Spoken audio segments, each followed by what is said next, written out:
Panel అందరికి గుడ్డునే కదా. Hello yeah Bhimarao గారు, యా ఇప్పుడు వినిపిస్తుంది, మాట్లాడండి. వినిపిస్తుందా?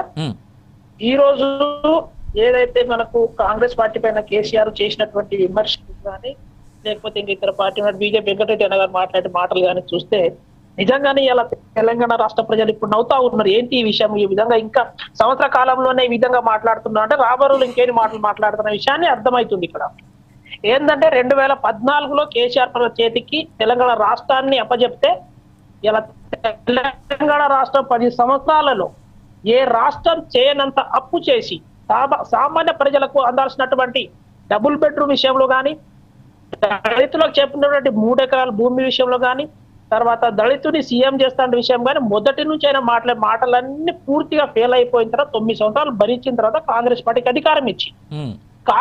అధికారం ఇచ్చిన తర్వాత కాంగ్రెస్ పార్టీ అధికారంలో వచ్చి సంవత్సరం కాలం గడిచిన తర్వాత ఒక పథకాలను దశల వారీగా అమలు చేస్తా ఉంటే ఇలా బీఆర్ఎస్ ప్రభుత్వం ఎందుకు ఈ విధంగా విమర్శలు చేస్తున్నారో వాళ్ళకు ఆత్మ పరిశీలన చేసుకోవాలి. అయితే భీమరావు గారు ఒక మాట మీరు మాట్లాడుతురు, నేను ఒక్క మాట చెప్పి ముగిస్తా. నేను ఒక్కటే మాట చెప్పి ముగిస్తా. నాకు తెలిసి కాంగ్రెస్ పార్టీ కూడా ఆత్మ పరిశీలనతో మొదలెట్టాలేమో. 100 రోజుల్లోనే మొదటి 100 రోజుల్లోనే మేము చేస్తామన్నారు, మీరు ఫెయిల్ అయ్యారు, అది యాక్సెప్ట్ చేసి ఆ తర్వాత కంటిన్యూ చేయరు.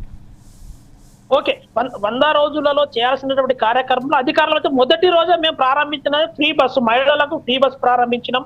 రాగానే ఏదైతే కేసీఆర్ 9 సంవత్సరాల్లో చేయలేరు రుణమాఫీ దాదాపు 75% అయిపోయిన తర్వాత కొంత 2 లక్షల పైన ఉన్న వాళ్ళ కొంత ఇబ్బంది అనే విషయం వాస్తవం. ఒక ఊర్లలో కనీసం 10 మంది ఉంది. ఆ విషయాన్ని మేము ఇంకా ప్రశ్నిస్తున్నారు, దానికి మాఫీ ప్రయత్నం చేస్తూ ఉంది. ఈ క్రమంలోనే ఇప్పుడు ఇక్కడ నిజమైన అర్హులను గుర్తించడం కోసము ఇలా ఇంద్రమ్మ ఇల్లు కానీ లేకపోతే రైతు భరోసా కానీ కేసీఆర్ గవర్నమెంట్ లో పుట్టలకు అందరికీ కాకుండా ఈసారి ఇచ్చినటువంటి ఏసంగి కాలానికి మొన్న దాదాపు 572 మండలాలలో రిలీజ్ చేయడం జరిగింది. కేసీఆర్ రెండవసారి మనకు రైతు బంధు ఇచ్చేటప్పుడు ఎన్ని నెలలు ఇచ్చారండి?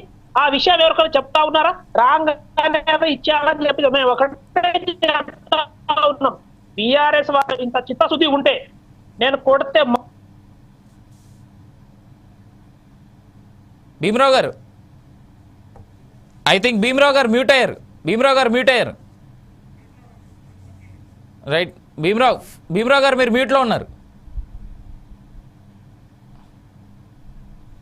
రైట్, నేను జయసారథి గారి దగ్గరికి వెళ్తాను భీమరావు గారిని మాట్లాడించకండి ముందు. జయసారథి గారు